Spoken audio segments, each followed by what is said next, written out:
isang kaibigan lang, okay na.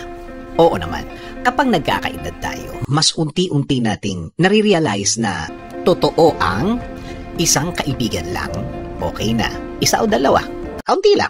Basta totoo, basta mapagkakatiwalaan, hindi ka babastusin ng talikuran. Kung ano ang ipinapakita sa'yo kapag nakaharap ka, yun ang ipinapakita kapag nakatalikod ka.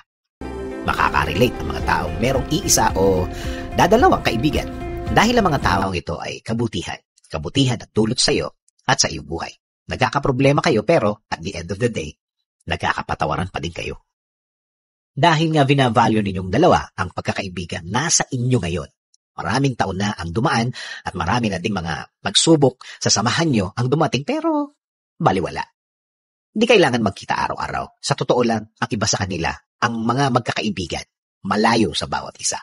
Pero baliwala ang distance sa kanila.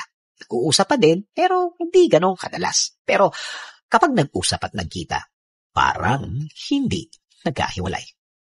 Hindi naman perfect ang pagsasama nila. Nag-aaway din, nagkakatampuhan din, pero nagkakabati din kasi nga nasasayangan sila sa tagal ng pinagsamahan nila. Sa dinami-dami ng napagdaanan, hindi nila kayang itapon yun ng ganong-ganon lang. Masakit din magsalita ang bawat isa sa kanila kapag may dapat sabihin sa ikabubuti ng isa. Walang sugarcoat, ika nga. Diretsahan ang usapan at walang paligoy-ligoy at walang bulahan na mangyayari dahil sayang ang oras. Pagsasamang pwede nang mag-usap ng walang bulahan. Una, magkakilala na sila ng maigi. Then, alam din naman kasi ng bawat isa na walang masamang intensyon ng bawat isa sa kanila. Alam nilang lagi sa kabubuti ng bawat isa ang hangad nilang dalawa. Kung ang mga taong sa oras ng mahirap ang lahat, lubog ang lahat, halos ang mga naniwala noon ay puro nawala na lang ng ganon. At ang kaibigan itong natira at sinamahan ka sa mga worst moments, sa palagay ko, siya rin dapat ang kasama mo sa tagumpay. Taong support lang sa tabi mo at kahit kailan, wala kang nararamdamang inggit sa kanya. Lagi na lang words of encouragement ang mga naririnig sa kanya. Nagtutuloy-tuloy hanggang nakita at naramdaman mo naman ang confidence mo at unang-una siya na masaya para sa'yo. Kaya huwag mag-alala, kahit kailan, hindi ka nawalan ng kaibigan noon.